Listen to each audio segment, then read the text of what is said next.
तो दोस्तों कल ही हम लोगों ने एक वीडियो में डिस्कस किया था कि फ्रांस द्वारा अपनी SLBM मिसाइलों का जखीरा लगभग 300 के पार ले जाने का इरादा रखता है। इसके पीछे का कारण यह है कि वो पूरे यूरोप को न्यूक्लियर डिटरेंस प्रोवाइड कराना चाहता है। यहाँ पर डिटरेंस से मतलब सीधे सीधे आप बदला समझ सकते हैं, यानी दुश्मन अगर आपके ऊपर न्यूक्लियर वेपन से हमला करता है तो आप भी जवाबी कार्रवाई में उतनी ही क्षमता से न्यूक्लियर हमला दुश्मन पर कर पाए। इसे डिटरेंस कहते हैं। तो इस तरह का डिटरेंस आपके पास होना आवश्यक है ताकि इसके डर से आपका दुश्मन आपके ऊपर किसी तरह का कोई अटैक करे ही ना। अब अगर भारत की बात की जाए तो भारत के पास भी न्यूक्लियर डिटरेंस की वैसे तो कोई कमी नहीं है, लेकिन अगर चाइना से कंपेयर किया जाए तो डेफिनेटली इस मामले में हम लोग कुछ हद तक लैग करते हैं। अब इसी संदर्भ में बताया जा रहा है कि भारत के द्वारा भी अपने न्यूक्लियर डिटरेंस के प्रोग्राम को और आगे तक लेकर जाया जाएगा। और सबसे बड़ी बात देखने के लिए मिल रही है कि फ्रांस की तरह ही यहाँ पर SLBMs के ऊपर ज्यादा जोर होगा, यानी उस तरह की मिसाइलें अब ज्यादातर तैयार की जाएंगी जिन्हें सबमरीन से लॉन्च किया जाता है। जैसे अरिहंत क्लास की सबमरीन से K-15 सागरिका मिसाइल लॉन्च की जा सकती है, K4 की जा सकती है, K5 K6 की जा सकती है।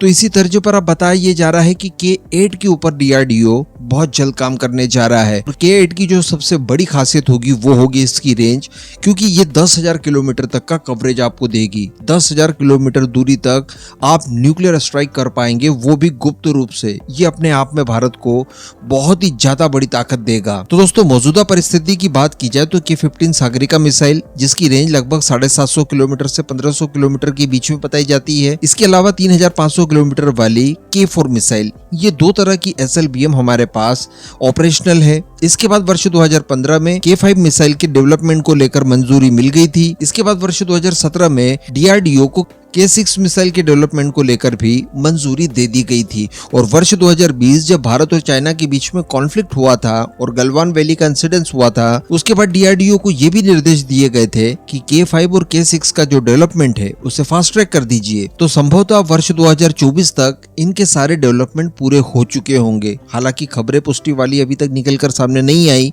कुछ ऐसी खबरें जरूर आ रही थी कुछ सालों पहले कि K5 पूरी तरह से तैयार है, बस पॉलिटिकल अप्रूवल मिलने के बाद इसके पहले टेस्ट भी शुरू कर दिए जाएंगे।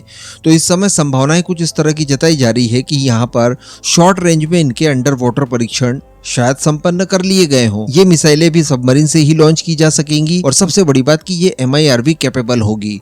लेकिन इसके बाद बताया ये जा रहा है कि अगले दशक के लिए हमारे पास K8 के लिए पूरी तैयारियां हो चुकी है, यानी K8 के डेवलपमेंट का काम बस अब शुरू होने जा रहा है, जो कि अगले एक दशक में हमें परिणाम के स्वरूप मिल जाएगी। इसकी रेंज बताई जाती है 10,000 किलोमीटर। तो जैसे कि K5 और K6 मिसाइलें जब पूरी तरह से तैयार हो जाएगी तो इनके लॉन्च प्लेटफॉर्म के तौर पर S4 क्लास की SSBN, इसके अलावा S4 स्टार्ट क्लास की जो SSBN है वो, और साथ ही S5 क्लास की जो SSBN होगी जो कि 13,000 टन डिस्प्लेसमेंट के साथ आएगी। तो इसी तरह से K8 के लिए भी S5 क्लास की जो SSBN होगी उसमें प्रावधान दिए जाएंगे और उसी से इसे लॉन्च किया जाएगा। तो अगर आप इसे सरफेस लॉन्च किसी मिसाइल से कंपेयर करना चाहें तो बिल्कुल आप इसे अग्नि 6 से कर सकते हैं। अग्नि 6 के बारे में जितना हम लोग जानते हैं सुनते हैं उसके हिसाब से उसकी रेंज भी लगभग 10,000 से लेकर 12,000 किलोमीटर तक की आकी जाती है। और जिस तरह के अनुमान लगाए जाते हैं, जिस तरह की खबरें निकल कर आती है, संभवतः अभी तक उसका डेवलपमेंट स्टेज पूरा हो चुका होगा। केवल औपचारिक रूप से उसकी घोषणा और उसके टेस्ट करने की अनिवार्यता बाकी है। अब हम लोग ये भी जानते हैं कि DRDO अमूमन जो सरफेस लॉन्च मिसाइलें तैयार करता है उन्हीं का सबमरीन लॉन्च के तौर पर भी डेवलपमेंट किया जाता है। जी कल हम समझ सकते हैं कि K6 मिसाइल का ही वेरिएंट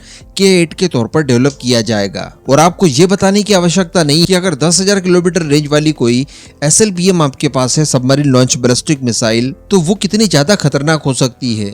चाइना को तो कवरेज में लेने की यहाँ पर कोई अनिवार्यता बचती नहीं है, क्योंकि वो तो K5 तक ही लिया जा सकेगा। लेकिन K8 एक्चुअली भारत को रीजनल पावर से ग्लोबल पावर बनाकर छोड़ेगी। इसके बाद हम लोग दुनिया में कहीं पर भी स्ट्राइक करने में सक्षम होंगे। अब इस पूरे मुद्दे पर आपका क्या मानना है नीचे कमेंट करके जरूर बताइएगा।